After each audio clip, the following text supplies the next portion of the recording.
Hello everyone, Zane here, welcome to another Final Fantasy XIV video. Today I want to talk to you guys about the cosmic tools for crafters and gatherers in patch 7.21. So the one thing that I'm hearing a lot of people complain about, which quite frankly is no surprise because the Endwalker and Shadowbringer's tools have the same thing. So the finished product of the cosmic tools as of 7.21 is 720 item level. Now these used to come out in 0.3 patches, so they would be whatever the item level is of the 7.3 patch tools would be. When we upgrade them, they'll also upgrade with those as well. So as you can see here, they're both 720. So what's the issue with these? Well, the Everseeker is over-meldable, while the cosmic ones are not. Also, by the way, the good quality buff that you get is actually bugged on some of these. Even though they don't say it, it is applied to it, so hopefully they'll fix that in the next hotfix sometime in the future. So anyway, the crafted tools will always be better, technically, because the control is going to make the biggest difference between the two. The craftsmanship and the CP won't make a difference. I tested both the Cosmic and the Everseeker set, at least the tools, and both of them are viable for making the current endgame recipes. This includes 35 durability and the 70 durability respectively. They both work just the same. The only difference is 106 quality. And to be quite honest, that's not much of a big deal when you use high quality materials.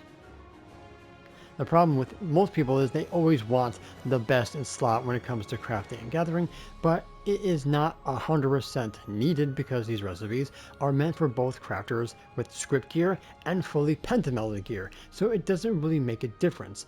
The fact that these are being called useless and just glamour at this point is laughable because I have proven time and time again that you don't need overmelded gear to make endgame crap. So let's go ahead and do a demonstration. So I have my food and my pot up, and I'm going to be doing this on my alchemist first without a specialist. So my craftsmanship is 5419 and control is 5287 with 744 CP. So this is the 35 durability demonstration. So reflect, mutilation, waste not 2, veneration, groundwork, once, twice, 3 times, innovation, getting an excellent, unfortunately, I can't change that.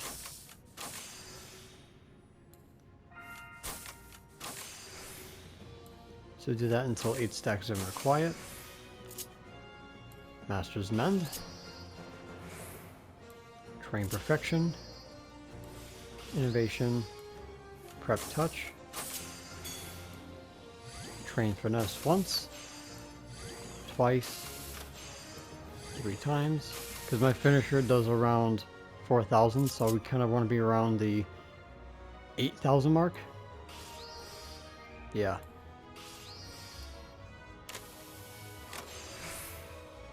And then you guys can go ahead and do one careful.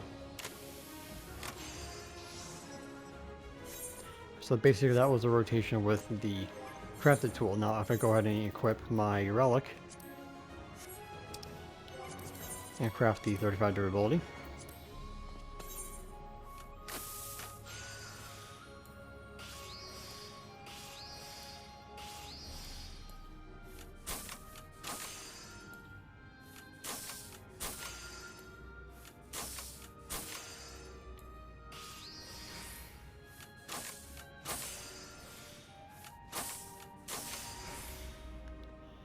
getting another good, unfortunately can't control that.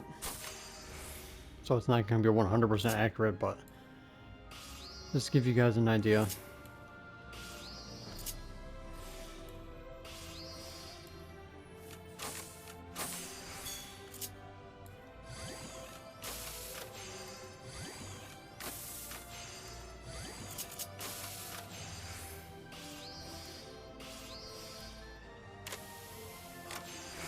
So that finisher did 4305.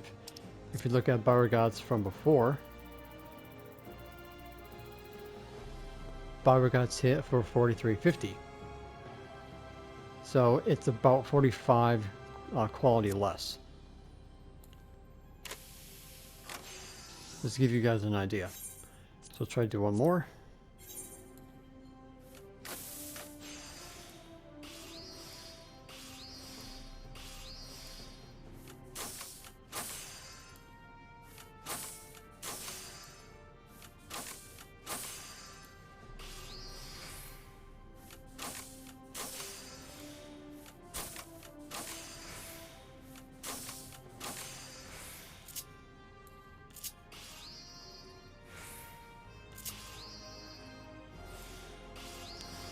That's unfortunate. So we're going to have to do observe to get rid of that.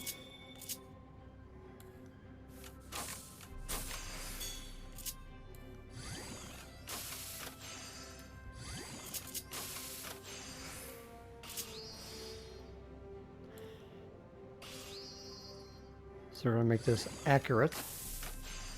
Because like I said, you need around 8,000 for my finisher at least. Boom, 100%, look at that.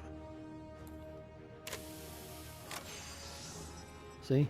Even with these tools, the rotation was basically the same. I had to diverge to get rid of the conditions, but you can understand that these tools have no big difference on at least 35 durability.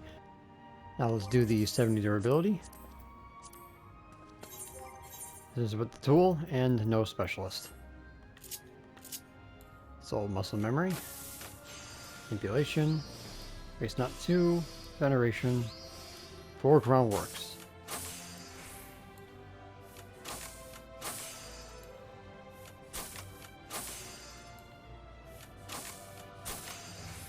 Innovation, prep touch once, twice. Let's get rid of that good, gets in the way. Then you're going to do prune twice.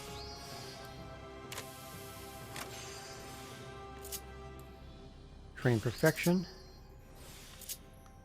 Then 1 prep touch.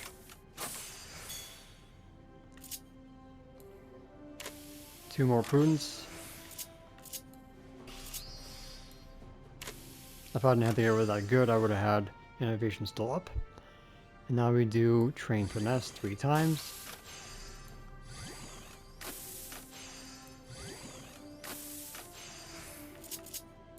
Great strides, innovation, bow regattes, which gives you 12,997, and then we do 1 prudent synthesis, and then you would do 1 careful. Alright, so we got 12,997. So if we subtract 18,700, you need a starter quality of 5,703. So with the relic tool or the cosmic tool, basically there was no big difference. Okay, with a fully melded tool, obviously you probably could go down a little bit further with your starter quality, but showing you here that they are both viable regardless of their stats. So anybody who says that these are inferior in any single type of way, well, they don't really know it because they never tested it like I did. Now in the gatherer's case, these are going to replace your lodestar tools if you're doing collectibles only.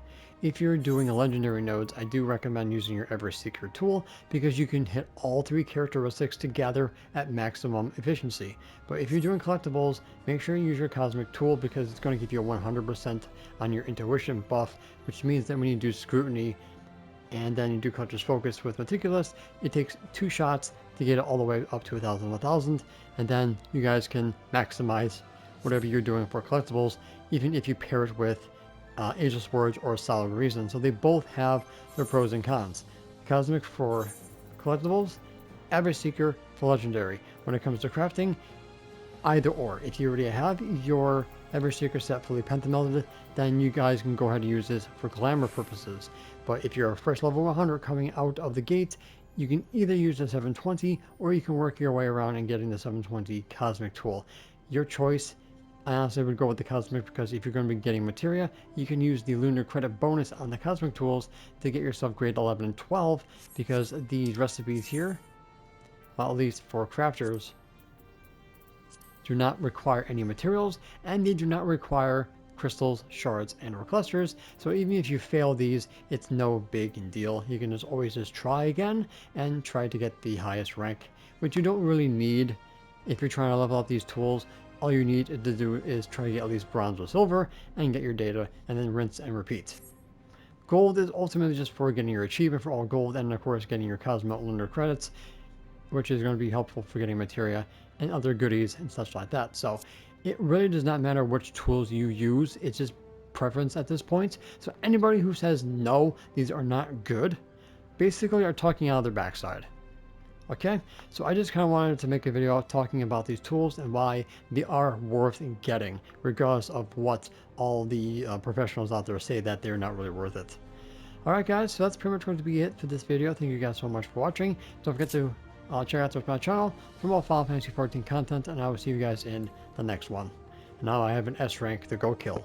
And that's it for today's video. Thank you guys so much for watching. Don't forget to leave a like, comment, and subscribe to my channel if you're new for more Final Fantasy 14 content and help with the YouTube algorithm. If you guys want to support my channel even further, consider becoming a YouTube member, Patreon supporter, or help me on Ko-Fi. The links for those will be in the description down below, as well as my Discord. And an extra special shout out to the members on screen. So until next time, may you ever walk in the glorious light of Lord Bahamut, and always remember to keep forging ahead.